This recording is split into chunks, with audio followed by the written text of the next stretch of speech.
Kita contohnya ini, kita sudah berapa tahun, dari tahun 2017 sampai 2022 masih saja jadi pengacara, kok pengangguran pengacara. Kalau kita mau menilai di tingkat pragmatis, ya kan, Betul. di tingkat gerakan pragmatis, Ya. tapi kan nyata faktanya kita sampai sekarang seperti rakyat biasa. Rakyat biasa. Bahkan jelatanya rakyat itu kan Betul. Belum punya mobil ya dari hasil gerakan. konsistensi gerakan, kemudian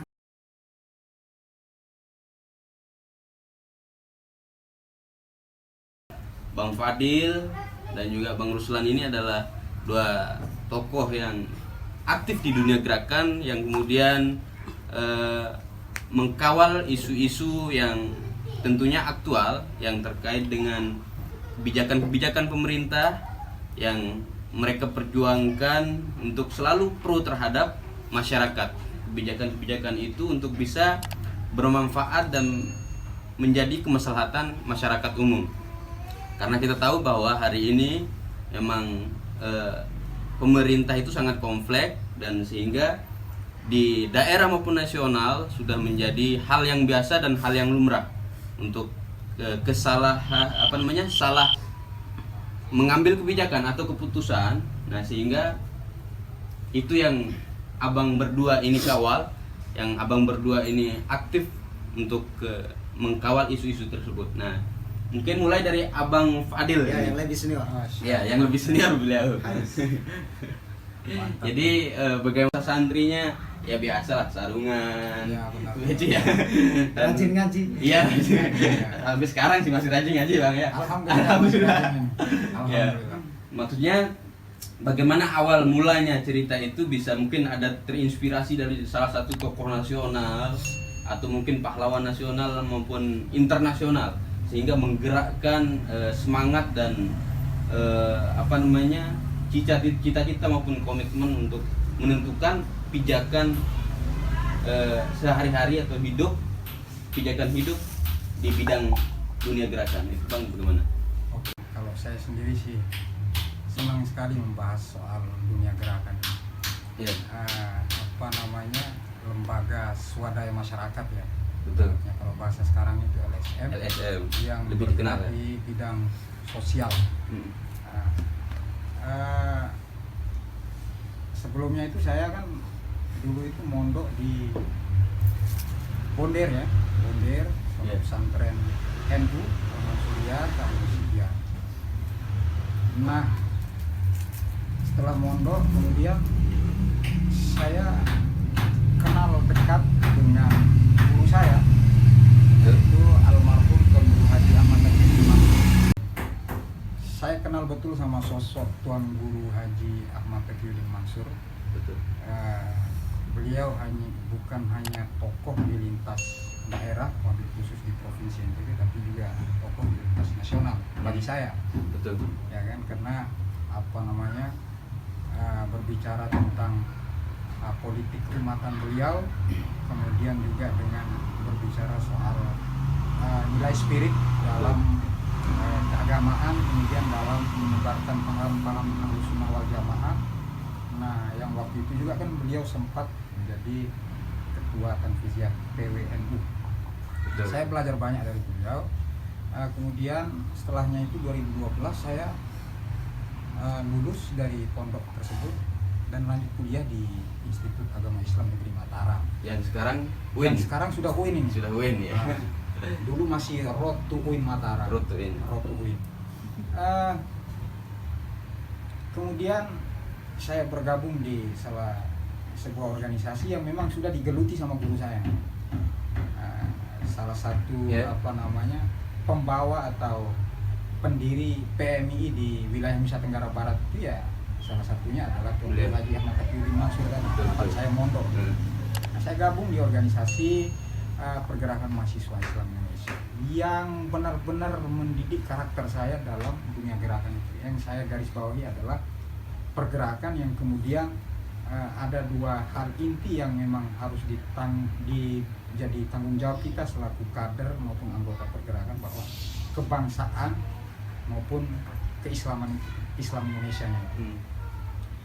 Nah, berjalan waktu demi waktu saya diajarkan untuk bagaimana apa namanya fokus di dunia gerakan. Betul. Gerakan. Yang pertama kan saya gerakan saya itu di lintas kampus. Ya, kebijakan kampus itu Betul. terpenuhi, terus maslahatnya bagi mahasiswa itu dari bidang infrastruktur maupun pendidikan, sumber daya manusia. Nah, lama kelamaan saya dipertemukan oleh salah satu senior di PMI itu, ya ketua PMI pertama untuk NTB, Bang Taufik Hidayat. Oh, iya. Ketua PKC pertama. Mantan ketua PKC ya? Mantan ketua PKC. Betul. Jadi beliau menggembleng saya untuk kalau kamu gerakan hanya di kampus itu ya palingan prosesnya lintas kampus, kemudian dikenal hanya sebatas itu saja dari rektor, wakil rektor dan mahasiswa pada umumnya. Tetapi bagaimana sekarang ini membangun gerakan itu, coba kamu buka luas gerakanmu ini untuk mencoba di luar kampus. Betul. Sehingga dari 2017 itu saya coba di luar. Betul. Ya kan? Dari kasus korupsi lah, Ya segala macam kasus lah. segala macam kasus. Yang penting itu tidak sesuai dengan keinginan masyarakat atau tidak pro terhadap masyarakat. Tidak pro terhadap masyarakat. Ya mungkin selanjutnya kita ini Bang, kita berpindah ke abang senior yang satu, yaitu Bang Ruslan, dan beliau juga salah satu pengawal aktif dari Bang Fadil juga, dan mungkin sekarang sudah setara ya, sama-sama Ya, luar biasa. sama-sama tokoh. Jadi bagaimana Bang Masih ceritanya? rakyat kita Baik. ini, Masih rakyat. Sebenarnya saya ini didikan dari beliau, Iya, didikan dari Bang betul. Fadil, ya. Memahami terkait dengan tipe-tipe mahasiswa, Betul. antropologi kampus. Karena mahasiswa sangat kompleks ya. Ya. Jadi kan di dunia kampus ini kan berbagai macam tipe mahasiswa. Ada yang apatis, hedonis, dan organisatoris. Jadi mahasiswa ini kan sebenarnya harus tahu dasar tipikal mereka itu. Dari nol ya. Dari nol. Jadi sehingga nantinya akan ada waktu khusus yang membuat mereka itu mengevaluasi diri atau menganalisis diri mereka. Berarti masing-masing. Nah itu yang saya lakukan. Kenapa saya terdorong untuk terjun di dunia aktivis bersama guru saya Bang Fadil ini? Iya, guru Berawal besar. dari situ. Guru besar beliau. Karena pengalamannya luar biasa. Luar biasa. Jadi saya memulai dari situ. Jadi saya mencoba menyiapkan beberapa waktu. Itu dulu kalau tidak salah sekitar 2 minggu. Itu fokus pada persoalan menganalisis diri. Kira-kira saya ini masuk pada tipikal mana? Betul. Nah singkat cerita, saya menyimpulkan bahwa tipikal saya itu adalah terjun di dunia aktivis. Aktivis atau dunia gerakan. Dunia gerakan. Jadi dalam proses evaluasi itu, saya menyiapkan satu ruangan. Dari sudut-sudut tembok itu full dengan beberapa teori, termasuk di buku ini juga masuk dalam daftar teori yang saya tulis di tembok itu. Oh iya. Untuk memahami dunia gerakan ini, Betul. Karl Marx, Lenin, Mhm. kemudian revolusi Kuba, Ernesto Che Guevara, Fidel Castro, itu menjadi referensi dasar saya untuk melakukan. Itu di kamar abang itu. Di kamar saya itu full teori. Teori semua ya. Kiri, kanan, Iya. timur, barat itu full. Nasakom lah. Nasakom. Nasionalisme komunis. Iya. Namanya include. Kemudian kata-kata ilmiah. Jadi itu yang saya lakukan untuk mencoba menemukan bahwa saya belajar dari tulisan itu. Dari konsep-konsep yang saya catat di tembok itu saya pelajari. Berarti itu untuk menggali inspirasi ya. Ya, untuk menggali inspirasi sehingga mendorong saya untuk terjun di dunia aktivis ini. aktivis itu. Nah, setelah selesai untuk mendalami hal-hal ini, teori-teori dan lain sebagainya, baru saya aplikasikan dalam dunia gerakan. Karena bagi saya begini ya, sahabat-sahabat Betul. mahasiswa, karena untuk membuktikan kualitas SDM kita sebagai mahasiswa itu, buktikan dalam advokasi publik atau dunia gerakan itu. Betul. Jadi kemampuan kita menyampaikan beberapa persoalan itu akan menjadi barometer kita, SDM kita itu sudah sejauh mana selama kita kuliah. Oh iya. Paham. Ya. Berarti Paham. untuk mencari indikatornya ya. Ya, untuk Sampai menjadi mana? indikator suksesnya kita meningkatkan SDM kita, karena fungsinya kampus ini kan untuk itu, Betul. meningkatkan SDM manusia, Betul. ya sumber daya manusia ini. Betul. Nah, sehingga kita mulai dari kampus, karena kampus ini kan miniatur negara. Jadi beberapa persoalan, regulasi dan kebijakan yang dikeluarkan oleh birokrasi itu tetap kita kawal. Birokrasi di kampus. Karena lahirnya gerakan ini kan dari persoalan-persoalan dari miniatur negara itu, yaitu dari kampus. Betul. Seperti tadi misalnya diskusi-diskusi awal kita tadi terkait dengan persoalan UKT, pembangunan, fasilitas kampus, itu yang menjadi isu-isu awal kita untuk melakukan gerakan-gerakan ini. Betul. Sehingga Bang. fungsinya nanti adalah tentu untuk menciptakan kesejahteraan dunia pendidikan di kampus itu. Oke. Jadi itu tadi pengantar lah ya, Ya, pengantar atau pemantik dari kedua tokoh besar yang hari ini siapa yang nggak kenal beliau khususnya mahasiswa ya. Bahwa kalau nggak kuat-kuat tumbang kita. Tumbang kita. Iya, karena tantangan itu dari kiri kanan, ancaman dari kiri kanan. Nah, Seluruh penjuru mata angin. seluruh penjuru mata angin. Nah, kira-kira bagaimana Bang? Mungkin Bang Fadil dulu nih. Siap. Yang memang sudah sangat ya jam terbangnya luar biasa beliau. Allahu Akbar. Amin. Ya. Kalau saya potong sedikit tadi itu, Siap. kita ini bukan tokoh, tapi masih rakyat. Iya. Jelatannya rakyat. Tokoh rakyat. Jadi begini, saya dari situ itu saya belajar banyak sekali mengenai bagaimana konsep-konsep yang saya dapatkan selama saya ikut di organisasi. Ternyata dalam ada 4 analisis yang kita pakai itu dalam organisasi. Saya waktu itu pertama ilmu PKD ini yang saya pakai, pelatihan kadar dasar. Ya. Ada analisis diri, analisis sosial, analisis data, dan analisis wacana. Betul. Analisis diri ini saya melihat kemampuan saya itu di mana. Sebelumnya itu saya melihat kemampuan saya di mana. Setelah saya pelajari bahwa saya ini tidak cocok untuk di bidang istilahnya akademisi dan lain-lain. Betul. Ternyata setelah saya pelajari diri saya mungkin lebih fokus kepada dunia gerakan, aktivis gerakan. Setelah saya menganalisis diri, baru itu saya menggunakan analisa sosial.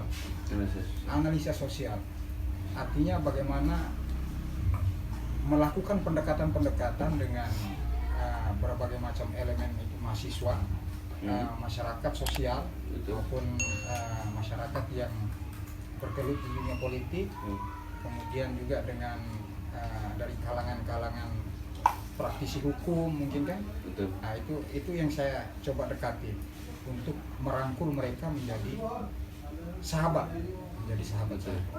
Saya pakai analisis itu. Setelah saya rasa ada sedikit kekuatan dari 2 analisis itu, saya mencoba menganalisis soal data sekarang. Betul. Menganalisis soal data. Nah, contohnya misalnya nih, ada ketimpangan sosial yang terjadi di bidang pendidikan misalnya. Betul. Nah, saya analisa, ternyata di bidang pendidikan ini banyak sekali ada ketimpangan yang memang setelah saya telisik, contoh kemarin kan kita pernah suarakan di Dinas Pendidikan dan Kebudayaan terkait dengan pendidikan kita di Nusa Tenggara Barat ini. Betul. Tetapi saya sudah paling tidak kita sudah memperjuangkan itu. Ada proses yang sudah kita jalankan. Nah, yang nantinya saya selalu percaya bahwa proses itu tidak akan pernah mengkhianati hasil. Betul. Hasil itu akan selalu sayang sama proses. Betul. Proses pun juga akan selalu cinta kepada hasil. Ya. Motivasi. Ini motivasi untuk sahabat-sahabat senusantara ya. Ya. Intinya sekali lagi, gerakan itu harus komitmen. Kalau mau berbicara semua apapun yang kita misalnya kemampuan diri kita itu di bidang gerakan, membaca buku apa segala macam, menjadi jurnalis, penulis, komitmen. Intinya itu. Intinya satu, komitmen. Betul. Kalau nggak komitmen ya sia-sia. Kalau sudah, seperti kata senior saya, kalau kamu komitmen dengan dunia gerakan ini misalnya, maka suatu saat orang ataupun pekerjaan itu akan menghampirimu. Betul. Ya kan? Walaupun sekarang kita sudah jadi pengacara, pengangguran banyak acara. Iya. Pengangguran tapi banyak acara. Kalau nggak percaya, saya mati misalnya, senior saya katakan begitu. Betul. Saya mati dan perkataan saya ini tidak benar kalian rasakan.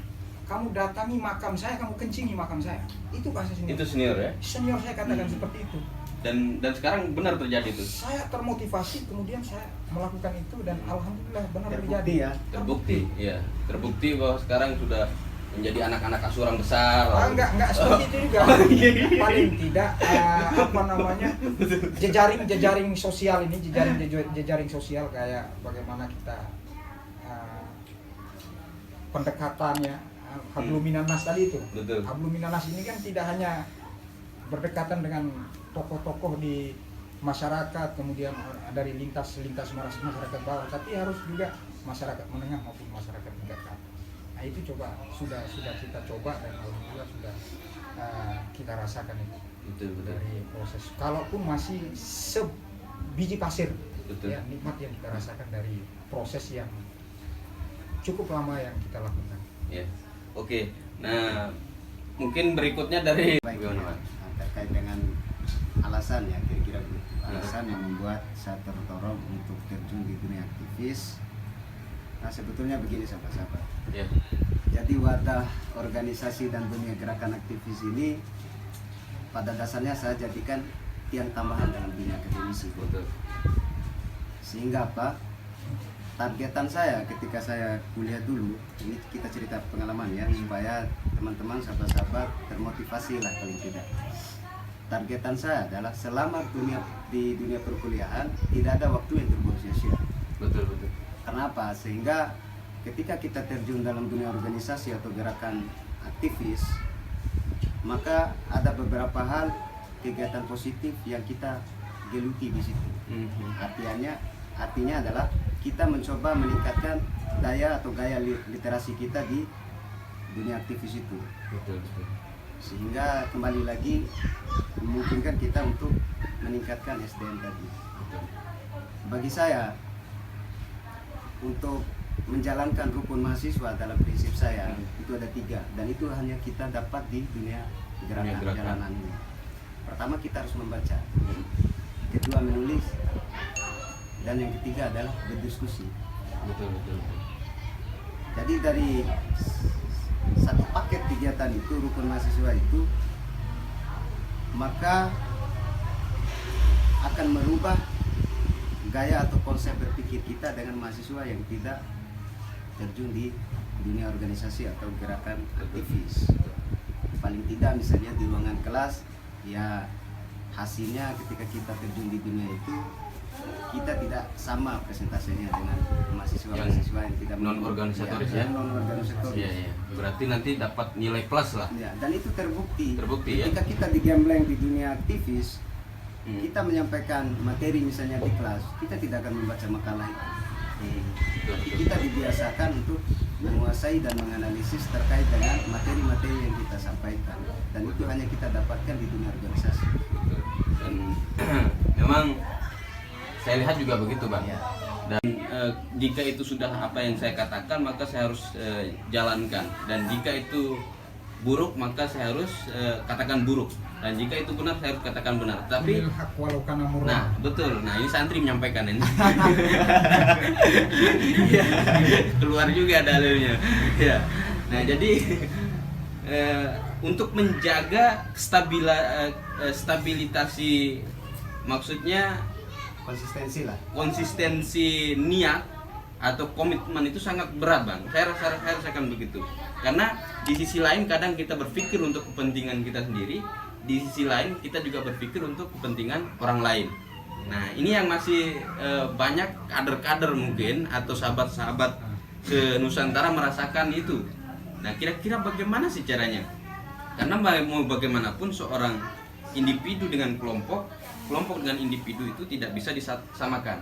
Pasti ada kepentingan masing-masing. Nah, lalu bagaimana untuk kemudian menyatukan atau menanamkan komitmen yang kuat sehingga tidak terkesan menjilat ludah sendiri. Ya, nah, benar. ini sangat menarik ini, Bang. Sangat Menarik. Ya, sangat banyak yang mengalami. Nah, kira-kira bagaimana Bang ini yang sudah puluhan tahun lah Iya, Gitu. iya.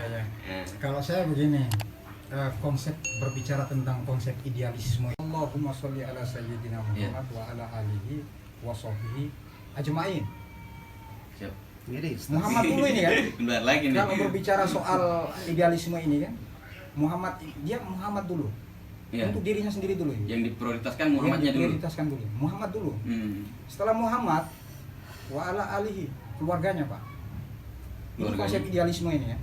Kalau yang saya temukan dalam makna sholawat itu, bahwa ternyata di situ ada tersimpan konsep idealisme yang benar-benar ditularkan untuk umatnya oleh Nabi Muhammad ini. Betul. Konsep idealisme ini sebenarnya terdapat di ilmu sholawat itu tadi. Allahumma sholli ala Muhammad dulu untuk dirinya sendiri. Setelah itu ala alihi, keluarganya.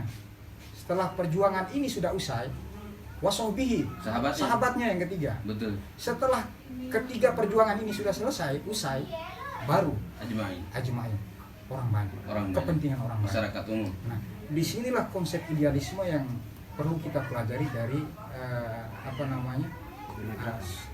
dunia gerakan yang harus kita telisiki dari ini sholawat tadi itu. Allahumma sholli ala sayyidina Muhammad wa ala alihi wa sahbihi ajmain. Betul. Tapi begini, Bang. Wasallim terakhirnya selamat. Selamat, oh ya. Selamat. Setelah itu semua tuntas, maka selamat. Selamat sudah. Selamat, ya. Tapi begini, Bang. Nah, ini cara prioritaskan diri sendiri dulu kan. Nah, baru keluarga, terus sahabat, kemudian masyarakat secara umum. Iya, benar sekali. Ya, ajmain atau orang banyak lah begitu. Nah, kemudian setelah itu tuntas lalu selamat. Nah, mengingat hari ini, bahkan mungkin dari beberapa puluh tahun yang lalu, gitu kan, karena kita kenal bahwa aktivis itu banyak macam begitu. Ya. Nah, apakah itu tidak menjadi salah satu faktor bahwa nanti ketika mungkin mentok di kepentingan sendiri dulu, nah sampai sampai sahabat lah mungkin kan, Ya. atau sampai keluarganya saja, Ya. sebatas itu atau setengah-setengah lah begitu. Nah sehingga banyak yang kita temukan hari ini, banyak aktivis yang tidak tuntas, hanya setengah-setengah gitu kan. Bahkan ketika sudah dapat jatah dia pulang. Satu Ya, jilid benar. Iya. Iya, satu Itulah jilid. kira-kira. Isunya selesai gitu. Benar. Iya. Aksinya cuma satu jilid selesai. Selesai ya. Nah, bagaimana untuk menepis kemungkinan seperti itu? Untuk menepis kemungkinan seperti itu, yang namanya seperti yang saya bilang tadi, bahwa itu bagian-bagian dari ini loh yang terjadi di, misalnya salah satu contoh itu, inilah yang terjadi ketimpangan sosial yang ada di Nusa Tenggara Barat yang memang belum dipenuhi oleh pejabat pemerintahan. Betul. Nah, jangan kemudian kita menilai bahwa adapun gerakan itu ujung-ujungnya lari ke sana, enggak seperti itu semua gerakan. Kalau begitu yang kita nilai sampai sekarang ini, ya kita contohnya ini, kita sudah berapa tahun, dari tahun 2017 sampai 2022 masih saja jadi pengacara, kok pengangguran pengacara.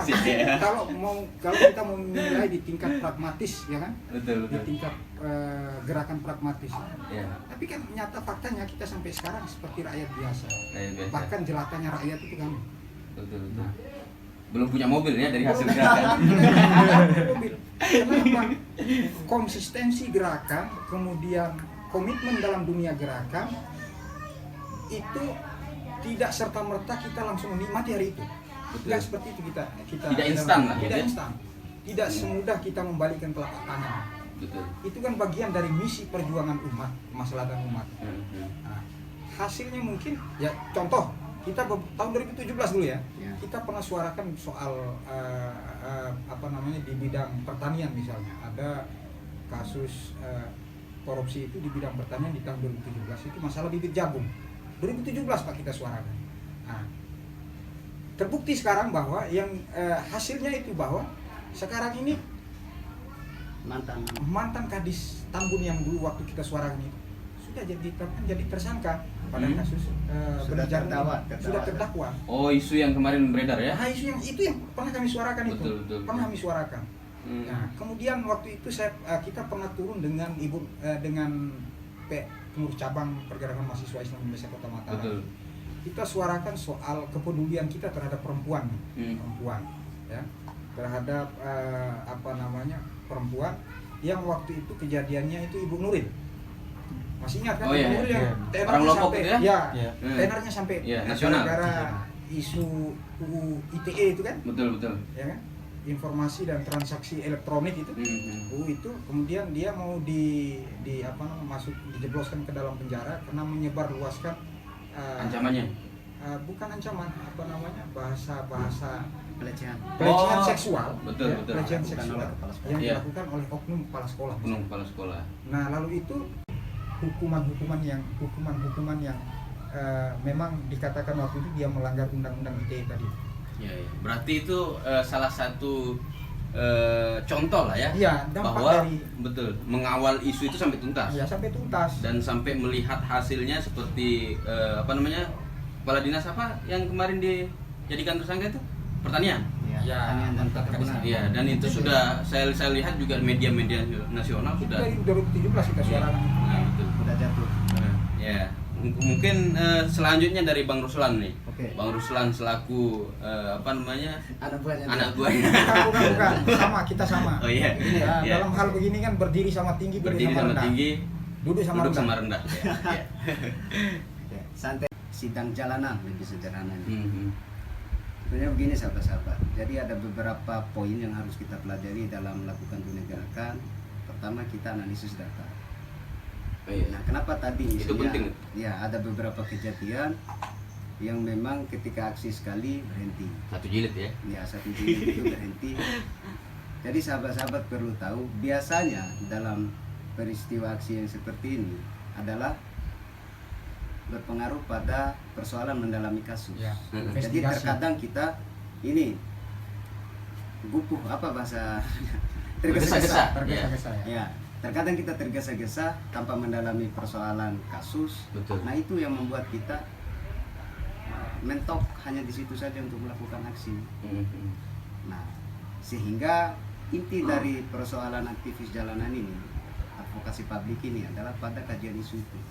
Betul. Nah, kalau saya secara pribadi ketika melakukan advokasi publik, maka perlu untuk mendalami isu itu paling tidak 3 hari 4 hari. Untuk kajian isunya ya. Untuk kajian isunya. Hmm. Karena kalau kita tidak tuntas dalam melakukan kajian isu tadi, kita sesat. Termasuk tadi itu sesat. Betul. Iya iya. Sesat. Sesat, bingung ketika Betul. melakukan. Ya. Nggak tuntas. Iya. Nggak Sehingga tuntasnya itu. turunnya sekali. Misalnya Iya. turun buat kasus itu adalah menyuridiskan kasus tersebut. Iya. Perlu kita memahami konsep peraturan perundang-undangan. Betul. Nggak sembarangan lah ya. Iya. Bahkan alasan kita untuk menyampaikan aspirasi publik pun harus kita pahami bahwa Betul. kita ini dilindungi oleh undang-undang. Hmm. Ya. Dan itu apakah seharusnya diketahui oleh semua massa atau mungkin kordom atau korlapnya saja itu? Makanya kan ada settingan aksi nanti. Oh ya, settingan ya. Teklap atau settingan aksi. Hmm. Maka semua massa itu harus paham. Harus paham konsolidasi Harus dulu paham, mungkin ya. konsolidasi. Makanya paling tidak konsepnya ketika settingan aksi itu kan ada pemetaan nanti.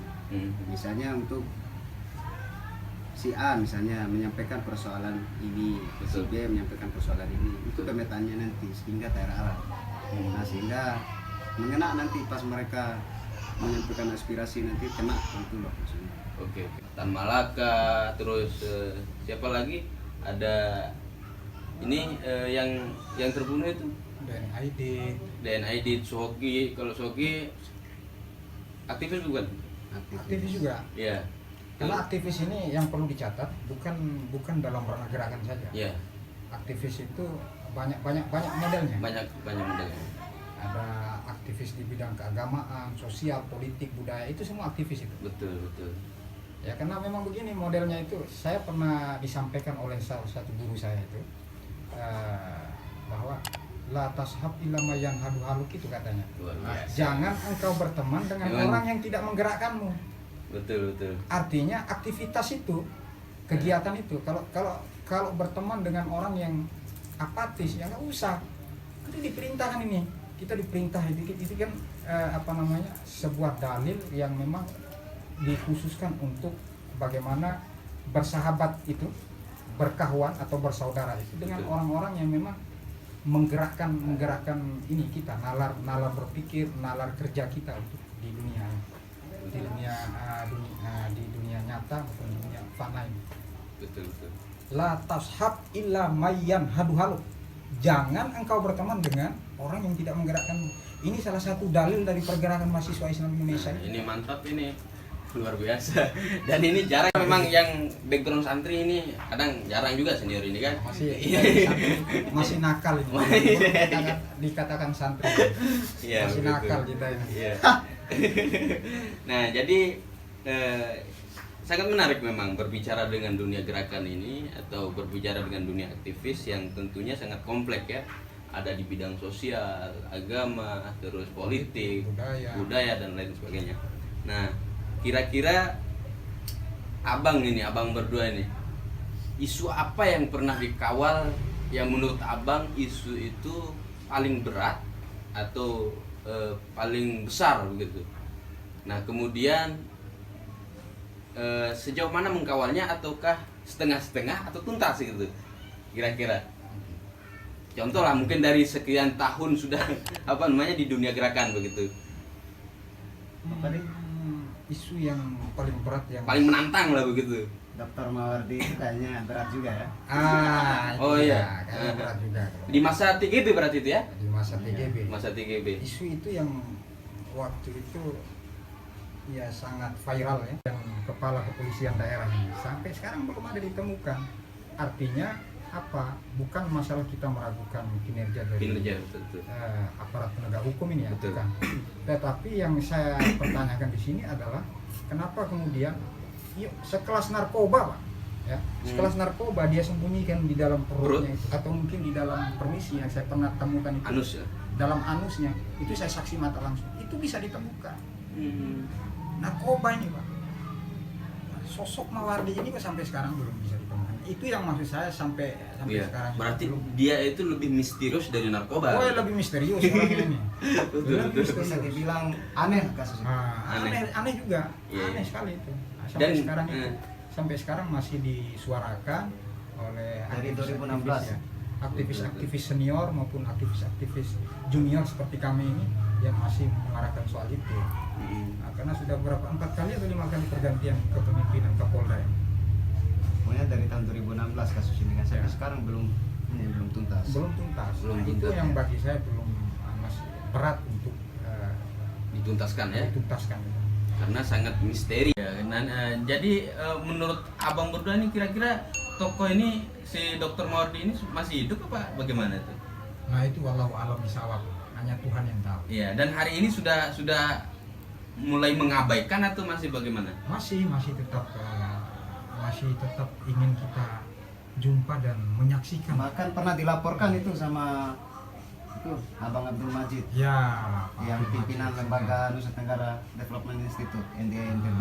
Iya. Dilaporkan di pusat Terkait isu itu? isu Dr. Mawardi Betul. ini, tapi sampai sekarang kan. Iya. terdaftar Iya. dalam isu atau kasus yang Isu goib, ya? rumit, Iya. mistis. Karena mungkin sudah disambungkan langsung ke pusat gitu Ya, kan, begitu. sama Kira-kira oknum-oknum seperti yang ya. Terus yang kedua ini yang ingin kita sampaikan juga di mumpung ada momen podcast seperti Betul. ini ya. Sampaikan di media lah. Kita sampaikan di media bahwa karena berhubung kami ini di lintas gerakan ya, Lintas gerakan. yang paling tidak fokus suara kami ini bagaimana kebijakan publik ini dia benar-benar mengena kepada sosial masyarakat. Sosial masyarakat ya. Ya, karena itu juga yang diajarkan oleh organisasi kita kan, Hablum Minan Nas itu, hubungan sama masyarakat itu. Betul. Tapi bagaimana kalau kembali lagi ke dalilnya abang tadi atau istilah atau konsep yang abang temukan dari sholawat itu? Ini kan di sisi lain abang ini mengharapkan untuk kemudian berpihak benar-benar kepada masyarakat loh gitu Ya. kan. Tetapi orang yang kita harapkan ini Muhammadnya dulu katanya. Tapi ujung-ujungnya finish kan ke Ajmain tadi. Oh iya. Finishnya ke situ. Itu memang boleh start itu. Nah memang- itu yang langka bang. Itu yang langka yang sampai finish ini. Start ini adalah ada Muhammad di situ. Iya.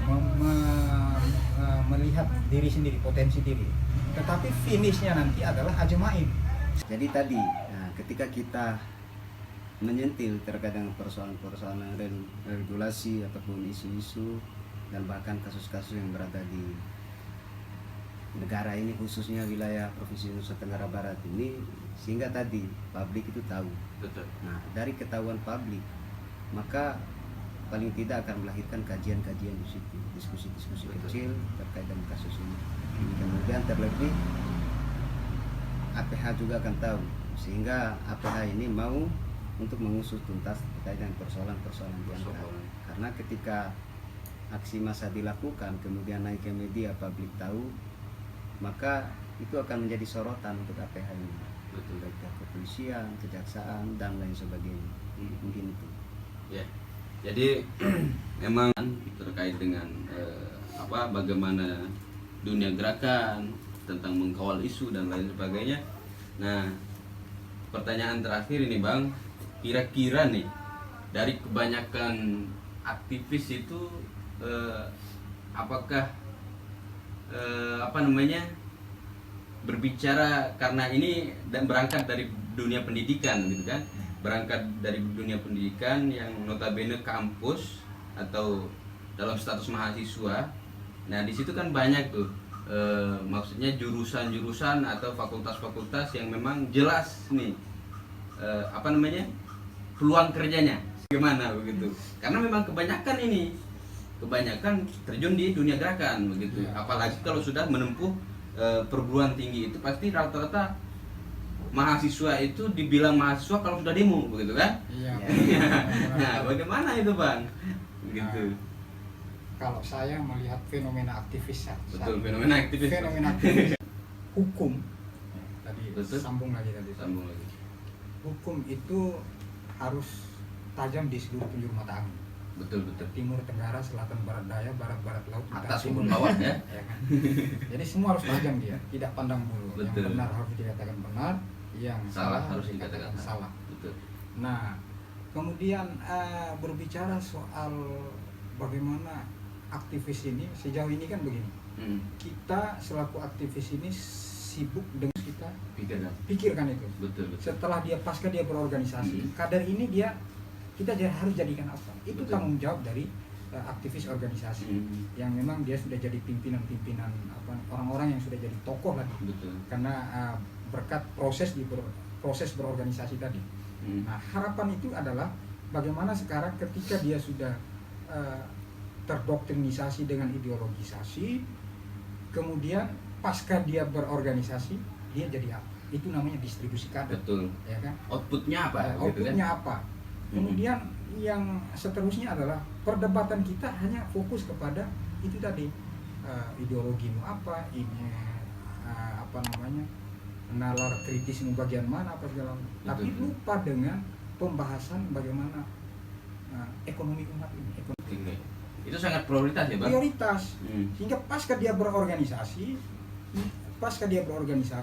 matang secara ideologi, matang pula secara ekonomi, ya kan? Sehingga yang menguasai negara ini ya kader-kader yang punya ideologi jelas, kemudian punya ekonomi juga jelas.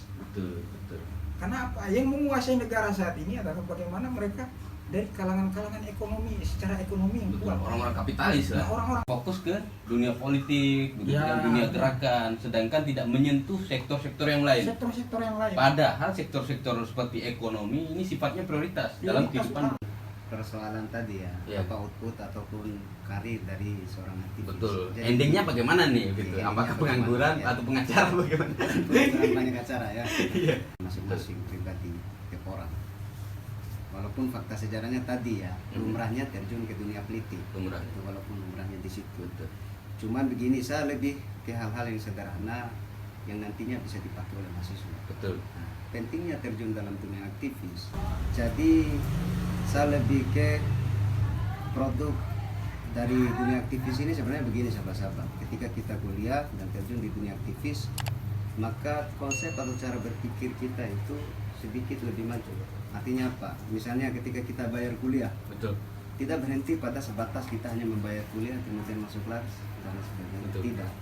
Tapi kalau gaya berpikir kelompok aktivis, dia akan berpikir bahwa bisa bayar, kemudian dengan fasilitas ataupun pelayanan di kampus. Berarti Ini- lebih ke daya kritis ya? Iya, ini lebih melahirkan daya kritis seseorang. Itu menurut saya. Kalau persoalan karir itu ya itu persoalan pilihan setiap orang. Betul, betul ya.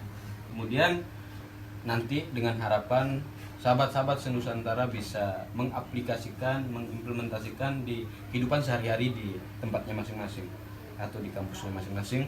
Dan yang terakhir ini abang-abang, mungkin kita minta untuk pesan-pesan motivasinya kepada penonton atau sahabat-sahabat yang menonton hari ini di video kita untuk bisa termotivasi dengan kata-kata yang disampaikan oleh abang-abang ini. Niscaya kasih sayang dari hasil itu akan kalian nikmati, akan kita nikmati. Karena apa? Pengalaman adalah guru terbaik dari aktivis dunia gerakan ini. Itu saja dari saya. Betul, betul. Terima kasih banyak. Dan selanjutnya dari Kalau abang saya singkat ya, jadi pesan untuk para penonton tetaplah berada pada roda literasi, membaca, menulis dan berdiskusi. Karena cuman itu jalan yang terbaik, alternatif terbaik untuk sahabat-sahabat, terutama mahasiswa untuk meningkatkan daya kritis dan sumber daya manusianya. Terima kasih. Oke. Sudah banyak yang menonton video kita Bang dari berbagai negara di Asia begitu kan. Dan semoga nanti kita bisa memotivasi kader-kader ataupun pemuda-pemudi yang ada di Nusa dan bangsa begitu. Bukan di Nusa Kambangan. Ya, dan yang terakhir mungkin minta pesan juga ini untuk di like, comment, and subscribe dan mohon bantuan untuk channel kami ini Bang, biar Oke. abang selaku tokoh nih yang berpengaruh gitu kan. Masih rakyat jelata gitu. Jadi jangan lupa like, komen, subscribe dan tekan tombol lonceng pada channel YouTube Sahabat Podcast. Iya. Top. Oke, terima kasih Bang. Terima kasih juga atas waktunya Siap, yang sudah sama-sama. menyita waktu sangat panjang dan ini Siap. suatu anugerah yang luar biasa bagi Amin. saya. Oke, itu saja dan saya ucapkan mohon maaf juga jika pelayanan kami kurang baik. Kopinya enak, kopinya enak. Kopinya ya. Jangan lupa like, comment, and subscribe. Share juga ya. Share juga, itu ya. saja. Wassalamualaikum warahmatullahi wabarakatuh. Waalaikumsalam warahmatullahi wabarakatuh.